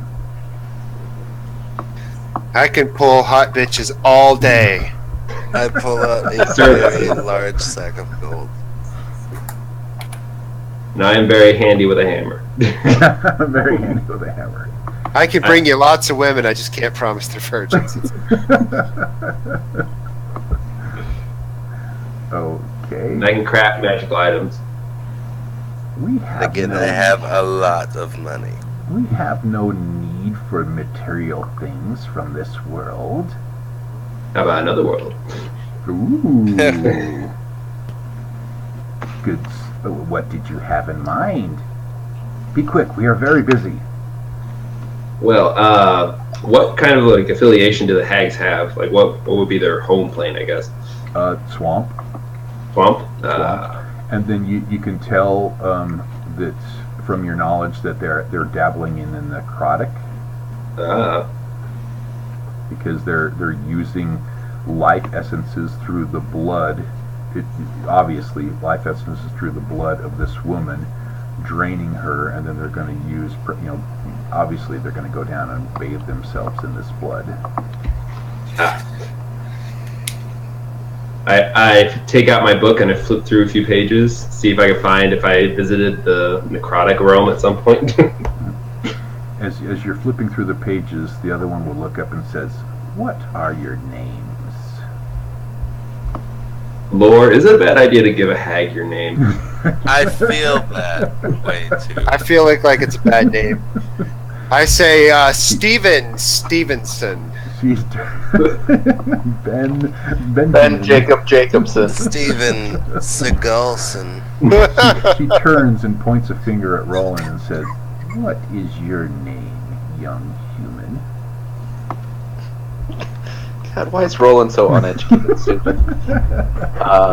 My name's Roland. I try because I know he's gonna say his name. I'll quickly interject, and I just recall from the last game we had bound and gagged Dragonborn, a hero guy, Yeah. in my bag of holding, and I say, "Wait, ladies, would you like to consume the blood of one who has dragon's blood in him? Perhaps he could." You know, it'd be like Calgon for witches. It'll be great. And the other one turns, not the one that's pointing at Roland, because she's focused on Roland. The other one points to you and says, "We have no need for dragon filth blood. We Oh, need then the you don't blood- want him because we need he's the filthy. blood of virgins." He's He a is a virgin. slut. Oh, well, No, then- shut up! Total slut. He's a total slut. I'm pretty sure he has gonorrhea. Be quick. And the other one's still focused on Roland. What is your name? His What name's was- Bob. Bob. Hey, What was Bob. Bob Moran. What was that guard who was like the weird pedophile? Oh, Oh, Norris. Norris. My There's a name is picture of him. Norris. Norris. And the other hag's holding up the stone to her ear, and she turns to her counterpart and says, "He lies." Yeah, that's Oh, yeah. Norris. The pedophile hobbit. Oh, that guy's the worst. Oh, Jesus. creeper. Where did you find that picture? It's at a site with a whole bunch of I think Other it was for pedophiles, and Baldur's you have to Gate. identify them. They were portraits for Baldur's Gate, custom portraits for Baldur's Gate. And so I found that there, and I was just like, "Oh, that's perfect. He could be the mouth." Oh, yeah, I can. Raising. Look at that mouth. Oh my god. It's weird. Yes. I could design a portal for you to go to the, what you said, necrotic? Like, a portal's in the necrotic realm. Yes. And then she'll turn back to you, the one that was pointing at Roland. She goes, "How can we believe a word you say?" We'll give his real name if you give us the location of the hammers. Is that the trade you want? I will gladly sacrifice Roland. We have no need for male blood. Plus, you just said my name. I know.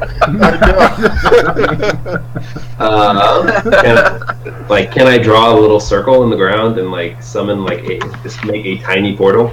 That old, Or our What do you wanna- windows so what- that you what are can you gonna- see in without passing in, maybe? yeah, like a window again. Yeah.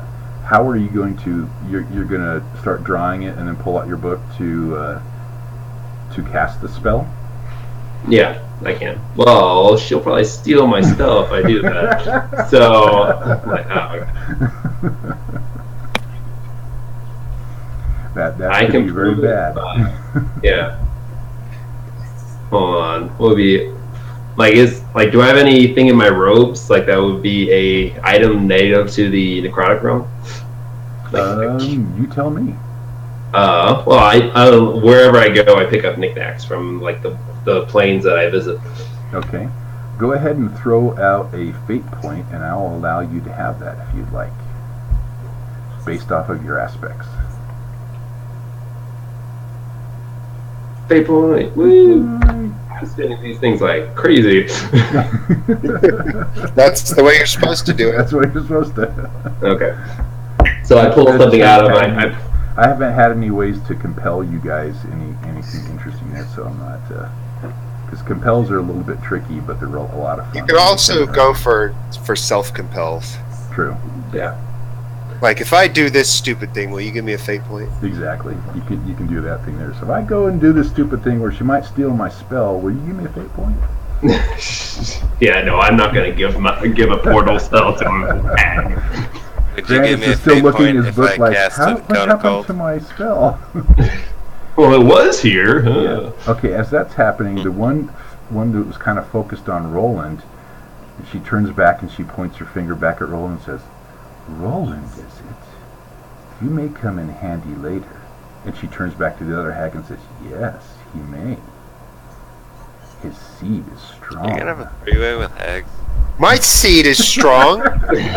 What? They turn over and I look like at the the breath is tiefling and offended by go, this. "We have Apparently, barely apparently these are horny hag mages. That's good. I think I recognize this ritual now. As soon as they claim that his seed is strong, I'm like thoroughly insulted. I'm the one that got to sleep with Aurora, not him. I'm going to basically do my charge thing in, and I'm going to try and snatch the virgin. Does she look like she's still alive, or is she dead? The on the counter. Yeah. Let's have you make a notice check. Let's make that a notice obstacle 2. You're trying to decipher, and if you have another I way. just realized, like, I don't care about that anymore. I just remembered I have this skill called "What You After," where I could determine what a person is trying to get. And the hags have said several things, so I might be able to elicit some context clues from all the bullcrap they're saying. Yeah. Would I be able to attempt to determine what they're trying to get from Roland in this situation in general, so I can tell them whatever they need to hear to give us what we need? Okay. Yeah. That's great. Is it still an overcome 2? Because that was the overcome 2 was towards the woman, but let's All right, overcome 1. No. I was actually going to say an overcome 3 for all what you just talked about there. All right, I could do that. I'm going to be using my skill that what you want. Mm-hmm.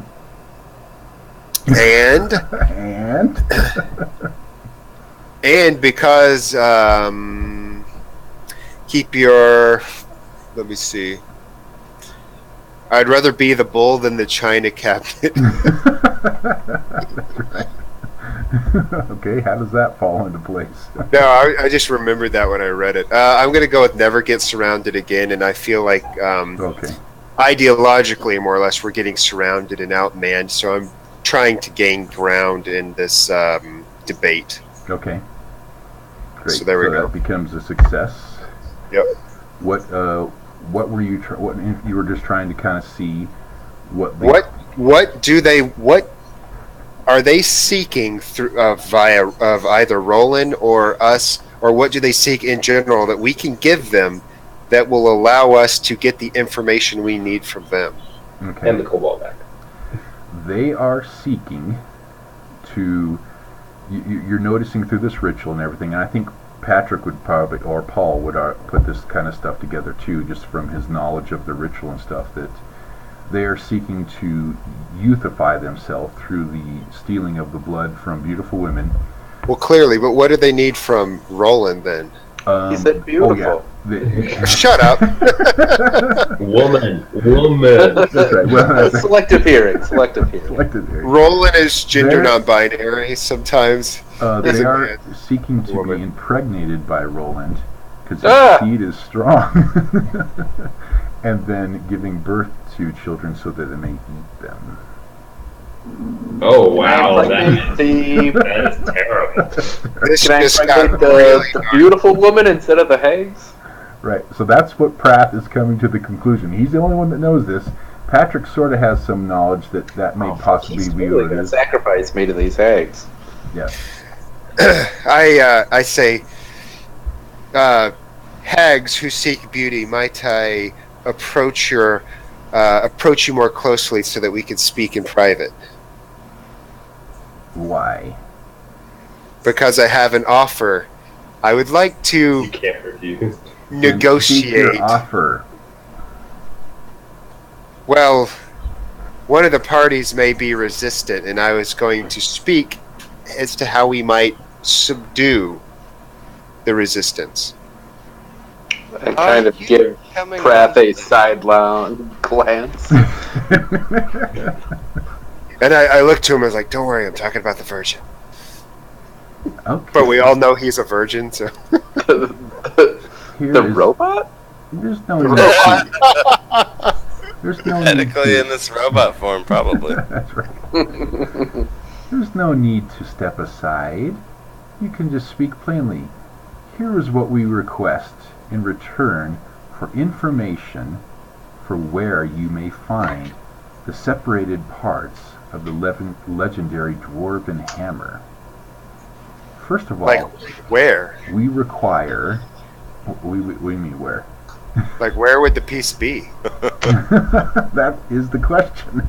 No, I'm talking to the hags. Oh yeah, this is the pieces, she said. Not the piece, the pieces. Like, I'm just saying, like, in general, so I understand what you're talking about. Would they be on this plane? Like, are they all on the same plane? Maybe.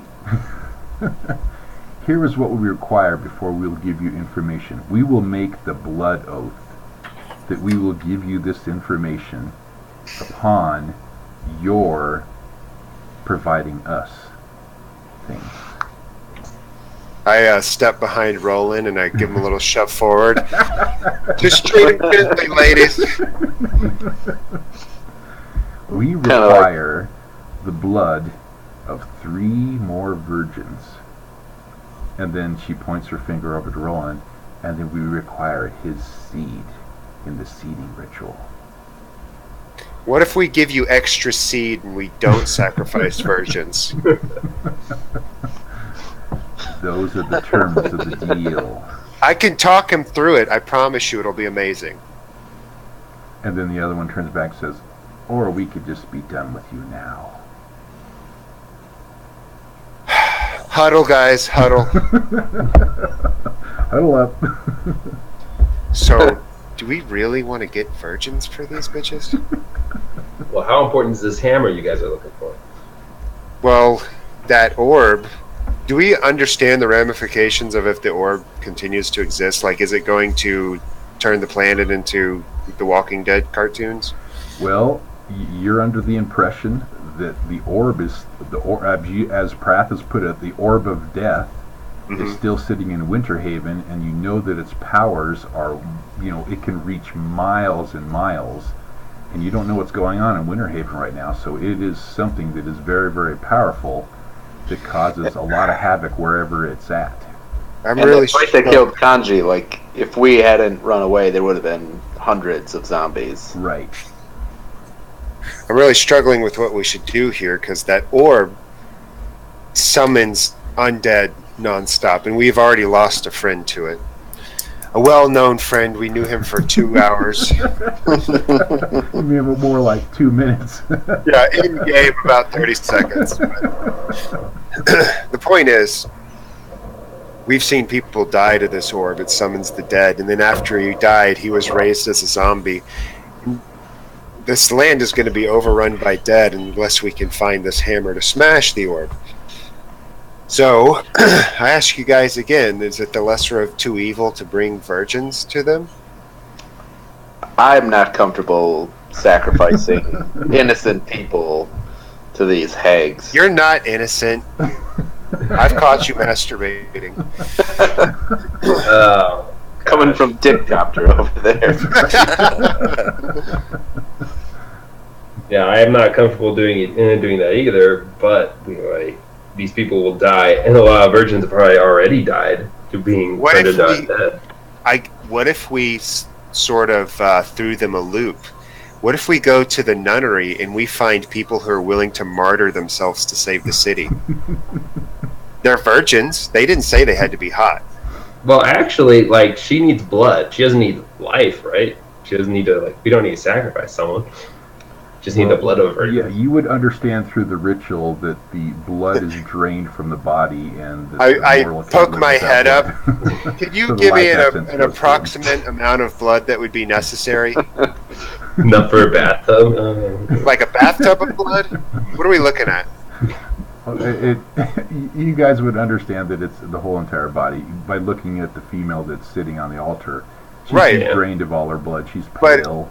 I'm sort of negotiating with him. Like, if we were to take, a pint of blood from 200 virgins, would that be enough blood for you?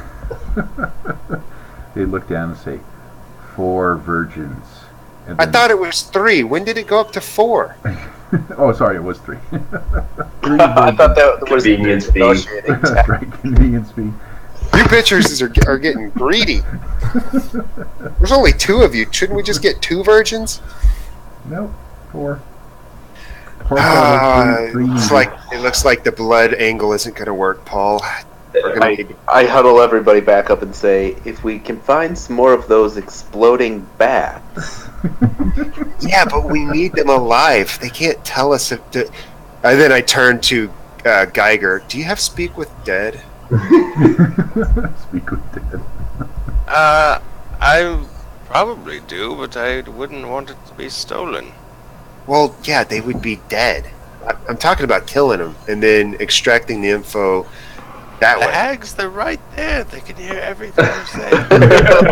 I'm whispering. You notice that. that they are holding their stones up to their ears. And Yeah, I'm not whispering, I'm just replying loudly. And Speak with Dead would not, they would not, they could choose not to answer us. Yeah, it doesn't I don't force think they them. probably wouldn't like to tell us anything. if we Dead did. could be very ignorant. I'm not a wizard.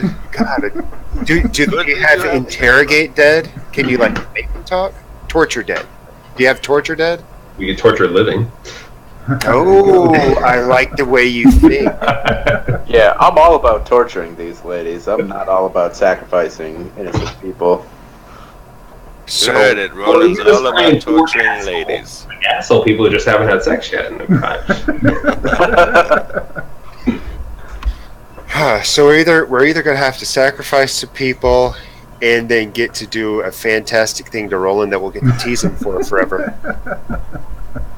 or we could torture them. I'm What imagining is the if lesser of two Roland evils? has to sacrifice people, he's gonna slip off the deep end like Jason. That's right. I address the hags again. Can we trade the portal to the necrotic realm for not having to get you the virgins?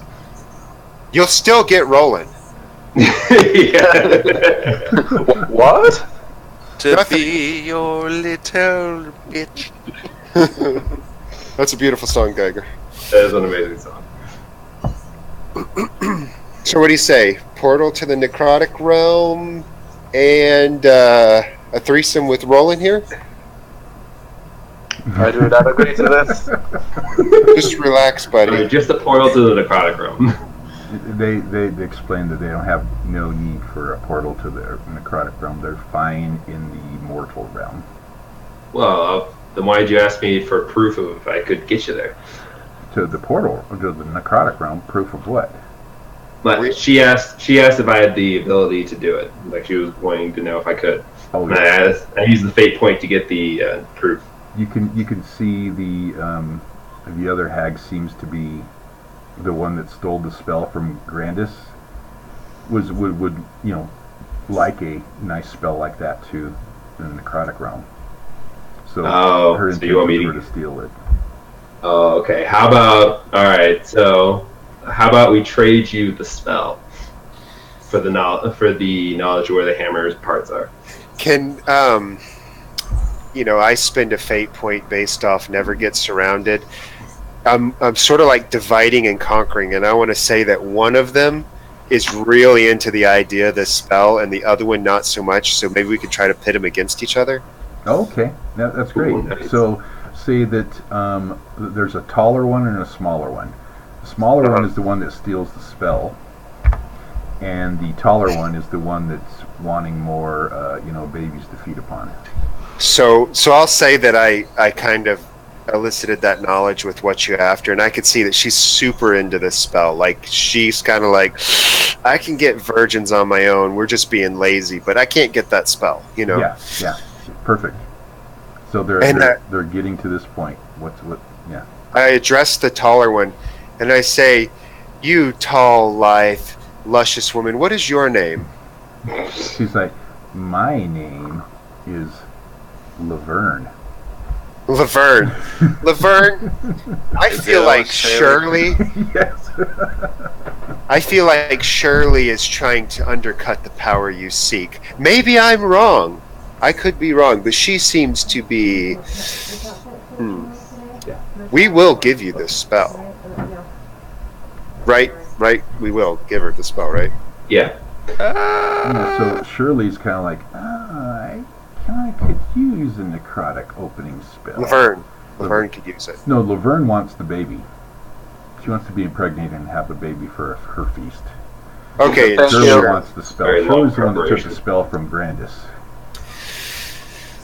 listen, Shirley, we can get you that spell. Do you have the information of the 4 spots? Maybe we could just cut your sister out of it, who seems to want to undercut your power. And Laverne turns over to Shirley and says, No, we need the babies better.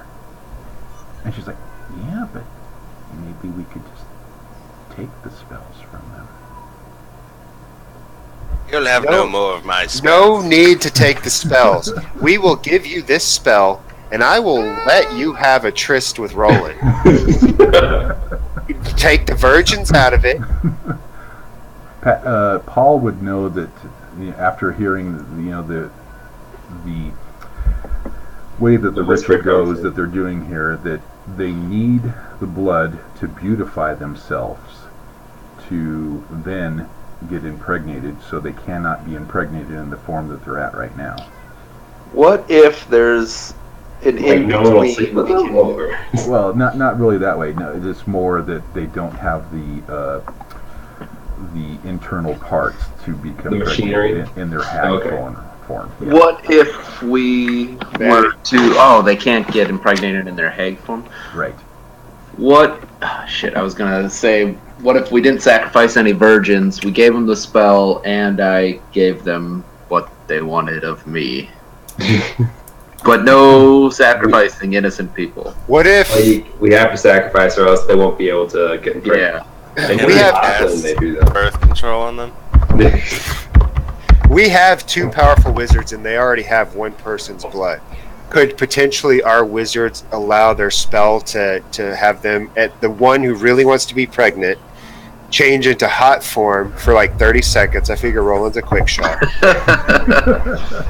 And get the job done? We're running out of patience with you. Well, I think this negotiation is ground to a halt for this session, because I know Matt's got to go. Oh, do you have to go, Matt? I'm gonna have to roll real shortly here. Okay. But you can tell that the hags are getting very impatient. Hold on one second, guys. Okay. I feel like I want to attack the hag. Let's just put I the know. Yeah, but we need the information they have. I know, that's the I won't only say- reason. That's the only reason I haven't foolishly tried to start them on fire and gotten all of us killed yet. Exactly. Like, I keep thinking, I could just zerg this bitch and knock her head off. But That's need why I to tried talk to to her. buff your weapon, and I'm glad I did that first and lost that spell. Okay, I'm back. Sorry. So you can tell that they are running out of patience, and that the ceiling, there seems to be vines that are dropping down from the ceiling. I cast magic missile on the nearest hag. Okay. Since they are not focused in upon your magics at this time, you're going to get your missile off and not get your spell stolen. So you're basically going to attack, right? Yeah. Okay, we're going to have to go into some sort of form of initiative, and we'll do it kind of free form style. So you are going to make your attack roll against her defense, which is she's not really aware that the spell's going off now. Because they were kind of bantering back and forth with each other, and then one was starting to get impatient, the other was starting to get impatient. So Isn't magic missile always an auto hit? it is in D&D. Oh yeah. Yeah. Yeah. But this is kind of overcoming some other things too there, so it's going to be obstacle sure. to get that to hit. What do I roll? And I need Lore. to hit. You roll lore. Yep. I'm going to BAM! Oh, man. Super magic missile. Super magic. Okay. Let's put out a character here, and we're gonna I call hold this out my Jake- palm, and my palm just opens up in a circle and shoots off like a magic beam. I imagine your hand turns into a Gatling gun, shooting out magical missiles. Yeah, I actually have to crank it on the side, and it just shoots out little blue magic bullets. Jacob, I would like to recommend, since you're sitting on some fate points there, maybe buffing yourself up to a +8 or better. Is that a thing? I mean, Hell yeah, it's a it's- thing. Alright, Things well that then they- I'll do that. Seeing with style, right? Yeah. Just see how much damage you can deal to this lady since they're distracted. Oh, that's true. Yep, she was distracted at the moment. I'll bump it up to an 8, and I drop my coin. Okay. So fate pointed out, and now you're at 8 shifts of damage, right? 6 shifts. 6. Oh, that's right. Two against 8. Yep, 6 shifts of damage. Okay. She is going to take the shot. The money shot. That's what they were looking for. Yeah. And let's see. That's going to be a moderate consequence. Bam! What would you like that shot to have done to her as a moderate consequence? Destroyed that little stone they hold up that helps their senses. Well, but that wouldn't hit her. But there's Oh, is there only one has that? I thought they all had How no, about- they both have a stone? No. How about you ruin her arm so she can't attack with that arm? So she's either got to use the stone or attack. Yeah. So Shirley I, Shirley is the smaller one. I make her barren, and she can never have kids. Yeah. Oh, and Hag's patience is now officially gone. They're out of patience with you. All right, get ready for vines attacking. That's right. Okay, so she's gonna check off a number 2 physical stress box, and then also a number 4 moderate consequence, which you're going to call it what? I made her barren, so she can't have kids. That doesn't do anything to the stone, though. Well, you got to remember, in her hag form, she can't have kids. I thought you said I couldn't do something to the stone. No, well, you can if you, like what Voth was saying, where you sever the arm off or something. Yeah, blow her arm off. A moderate consequence is like Sure. a deep cut, first-degree burns, exhausted, drunk, or terrified. A severe consequence would be the blowing off the arm. So this is going to have to be a little bit less, but you might be able to spin it some sort of I way. saw her arm off with a magic Gatling gun. With magic missiles. Just Yeah. ruinated arm. Okay, a disabled arm. Yeah, sure. Okay, and that was the arm that had the stone in it. Okay, Yes. great. All right, you guys, all of a sudden, you're sitting here bantering back and forth. You see the patience running out on these hags, and then Grandis lets off a magical missile that slams into this Shirley's arm, the one that stole the spell. What do you guys Do I get do? my spell back? Well, No. I Not at the will moment. jump on the opportunity as I see. You said it was Shirley, correct? Right. Uh-huh.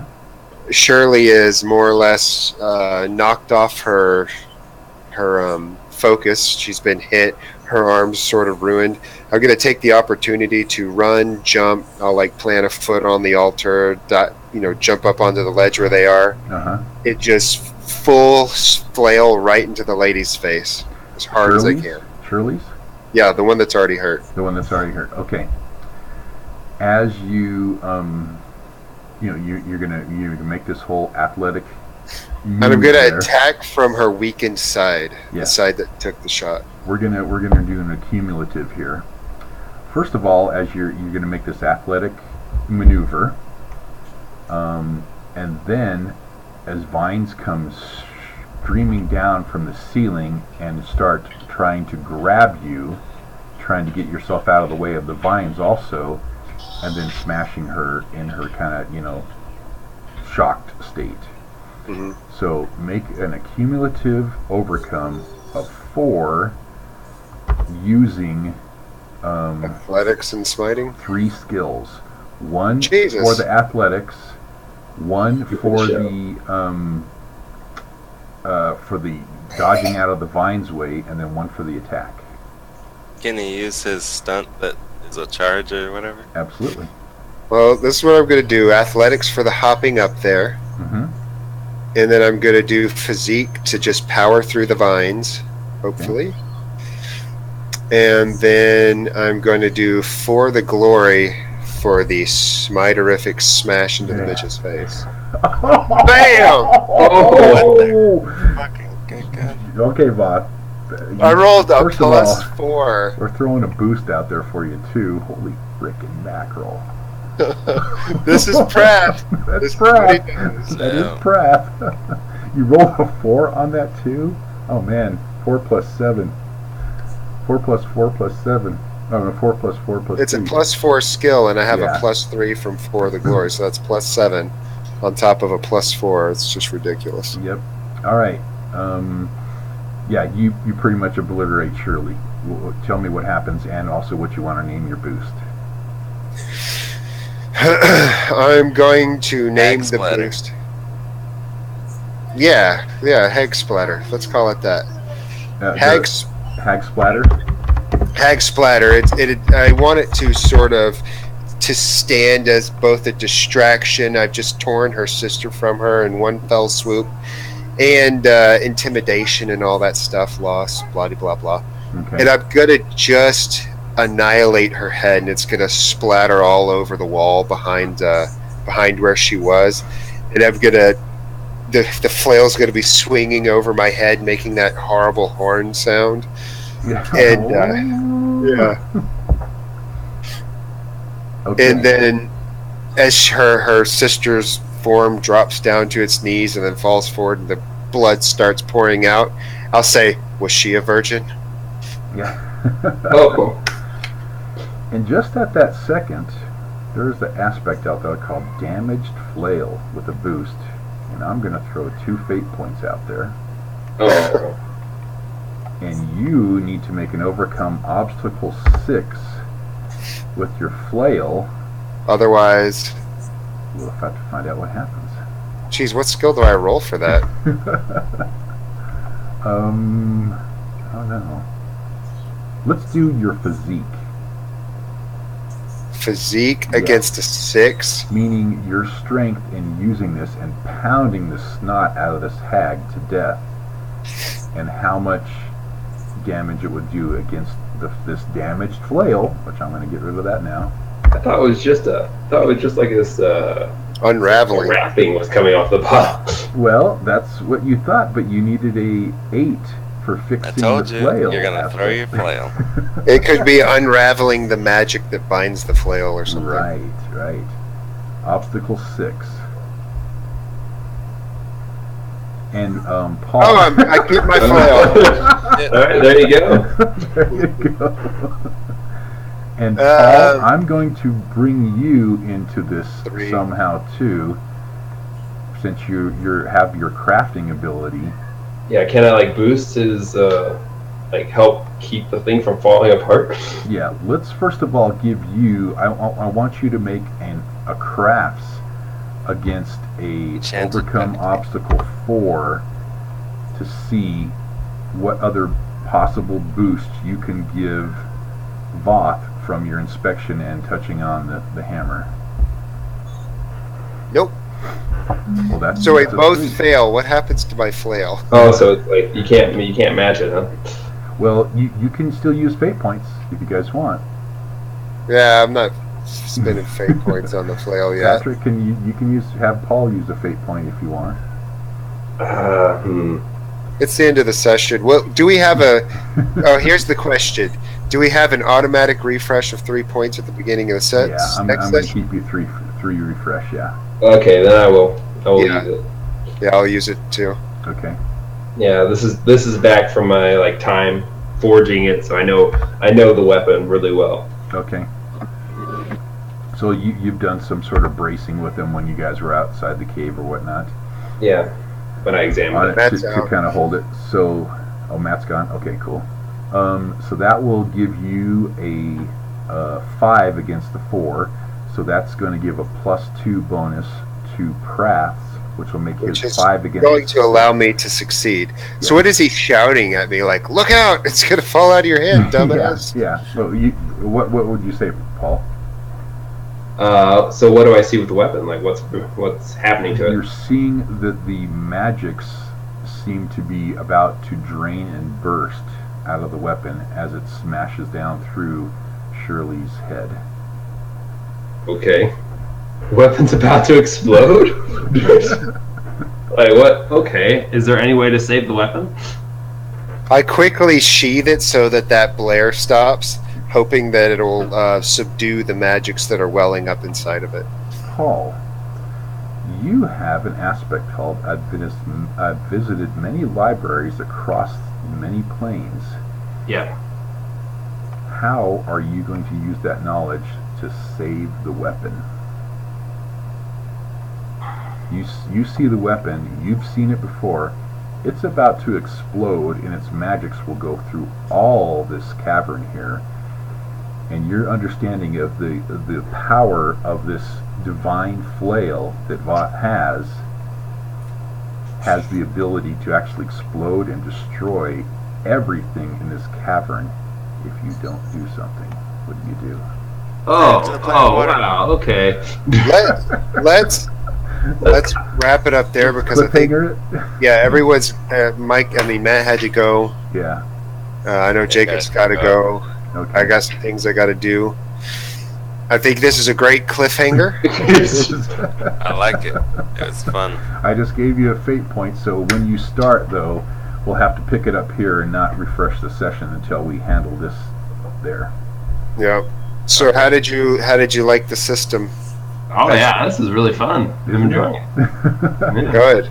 It's so Yeah, that's up open-ended, next session, and man. so many crazy things can happen just from your imagination. Yeah. Splattered a hag, now weapon's about to explode because of something that happened at the beginning of the session. Oh, wow. Yep. Fun times. It's always intense. So when do you guys think you'll have a Friday off again? Oh gosh, I don't It's know. usually like every other Friday. Yeah, Well, I'm hoping unless something so. happens.